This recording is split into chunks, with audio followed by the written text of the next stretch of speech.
अस्सलाम वालेकुम, मैं हूं सैयद ज़ीशान अजीज़। अडियाला जेल के बाहर आज क्या हो सकता है। रियासत आज दमादम मस्त कलंदर के मूड में है पीटीआई के साथ और बड़े सख्त इक़दामात करते हुए नज़र आ रही है। इस वक्त तक रियासत ने जो है वो अडियाला जेल के बाहर आसपास जितनी भी दुकानें थीं, जितने भी पेट्रोल पंप्स थे, वो सारे के सारे बंद करवा दिए गए हैं।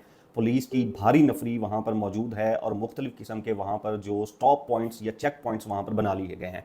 इससे एक और बड़ी जो खबर है वो भी मैं आपके सामने शेयर कर देता हूँ। कल मैंने एक ट्वीट और पोस्ट भी किया था फेसबुक के ऊपर कि शाहिद खटक साहब और सेनेटर खुर्म ज़िशान साहब के ऊपर जो रियासत है वो बड़ी नाराज़ है और वो उनको गिरफ्तार करना चाहती है। और इसी सिलसिले में जो है वो एक खुर्म ज़िशान साहब के आज जो घर है वहाँ पर पेशावर में, हयाताबाद में, वहाँ पर भी आज कोई हमला हुआ है, कोई अटैक हुआ है। वो मैं आपके सामने रख देता हूँ जी। खुर्म ज़िशान साहब कहते हैं कि जी मेरे घर के ऊपर 5 डबल केबिन गाड़ियों में मौजूद तकरीबन 25 अफराद ने धावा बोला और उन्होंने ज़बरदस्ती दरवाज़ा खोलने की कोशिश की और नाकामी पर अंधाधुंध फायरिंग शुरू कर दी।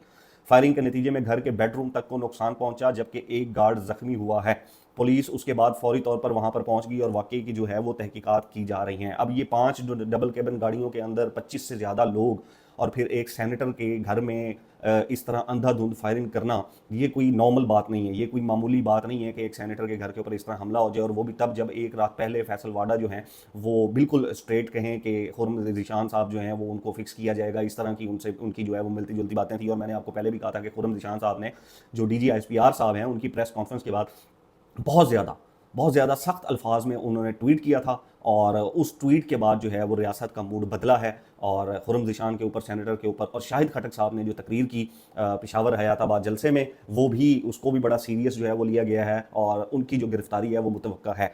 अब आज जो है वो वहाँ पर पुलिस की बड़ी भारी नफरी मौजूद है और आज वहाँ पर गिरफ्तारियाँ भी की जा सकती हैं। बहरहाल आज किसी की मुलाकात नहीं हो सकती।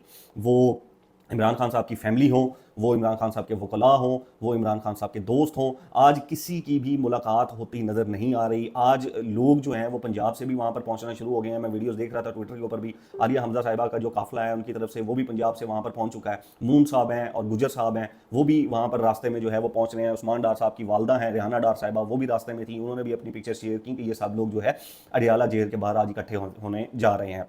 अब पुलिस की वहाँ पर जितनी भारी नफरी है, और उससे पहले फैसल वाडा साहब की अगर हम गुफ्तगू देखें डिफरेंट टीवी चैनल के ऊपर, तो लग यही रहा है कि रियासत जो है वो सिस्टम जो है वो बड़ा नाराज़ है और उसने ये तय कर लिया है कि अब पीटीआई को बिल्कुल भी किसी भी किस्म की कोई स्पेस या किसी भी किस्म का कोई भी जो है वो उनको एडवेंचर, धरना, एहतजाज कुछ भी करने की इजाज़त नहीं होगी। और अगर ऐसा कुछ होगा तो फिर गिरफ्तारियाँ जो हैं वो अमल में लाई जाएंगी और फिर ये गिरफ्तारियाँ हलीमा खानम साहिबा से लेकर इमरान खान साहब की बहनों से लेकर उनके जो सपोर्टर्स हैं, उनके जो लीडर्स हैं बाकी, उनको भी गिरफ्तार किया जाएगा। शाहिद खटक साहब आज अगर अडियाला जेल की तरफ आएंगे तो उनको भी यकीनी तौर पर जो है वो गिरफ्तार किया जा सकता है। इसी तरह खुर्म ज़िशान साहब को के ऊपर भी बड़ा सीरियसली उसको लिया जा रहा है और खुर्म ज़िशान साहब की भी जो गिरफ्तारी है वो भी, उसके लिए भी कोशिशें जो हैं वो की जा रही हैं।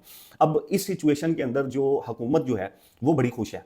हुकूमत माइनस इमरान खान चाहती थी और इस वक्त जो जितनी भी सिचुएशन उन्होंने बना दी है वो सब की सब माइनस इमरान खान बन चुकी है। और माइनस जो पीटीआई की धमकी दी जा रही है हुकूमत की तरफ से, और फैसल वाडा भी वहाँ पर कह कर गए हैं कि जी अगर माइनस इमरान खान आप लोग नहीं करेंगे तो फिर माइनस पीटीआई हो जाएगी।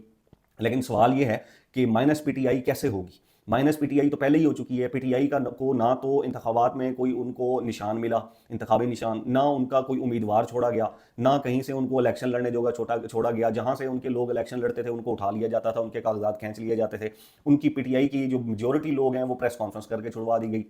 उसके बाद इमरान खान साहब के खिलाफ केसेस बना दिए गए।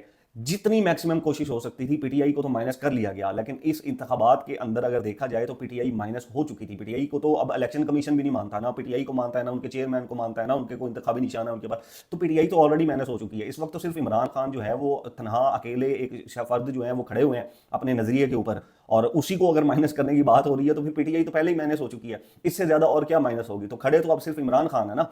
अब अगर कोई अपोजिशन दिखाई जा रही है, कुछ मुजाहमत दिखाई जा रही है, तो वो तो सिर्फ इमरान खान साहब से दिखाई जा रही है। बहरहाल जी, आज जो है वो रियासत का मूड बड़ा गुस्से में है और गिरफ्तारियां जो हैं वो मुतवक्के हैं। और अगर ये गिरफ्तारियां हो जाती हैं तो फिर इनके सामने इनके ऊपर मुख्तलिफ किस्म के दहशत गर्दी के, रियासत के खिलाफ बगावत के, गद्दारी के इनके ऊपर जो मुकदमात हैं वो भी इनके ऊपर जो है वो सामने आएंगे। बहरहाल अभी आज का पूरा दिन बाकी है और देखते हैं कि अभी रियासत और पीटीआई के दरमियान क्या चलता है। पीटीआई किसी भी मेरे ख्याल में कोई एडवेंचर करने के मूड में या कोई मुज़ाहमत दिखाने के मूड में नहीं है। पीटीआई सिर्फ अपना जो कानूनी हक है वो मुलाकात का वो लेने के लिए वहाँ पर जा रही है। आज उनकी बहनें भी आज वहाँ पर जा रही हैं और वहाँ पर अगर उनको मुलाकात नहीं करने दी जाएगी तो फिर वहाँ पर वो एहतजाज करेंगी, और अगर ये एहतजाज लंबा हो जाता है तो हो सकता है कि शाम के आसपास या रात के आसपास अगर ये लोग वहाँ पर बैठ गए तो फिर कोई रियासत की तरफ से बड़ा जो ऑपरेशन है वो भी किया जा सकता है।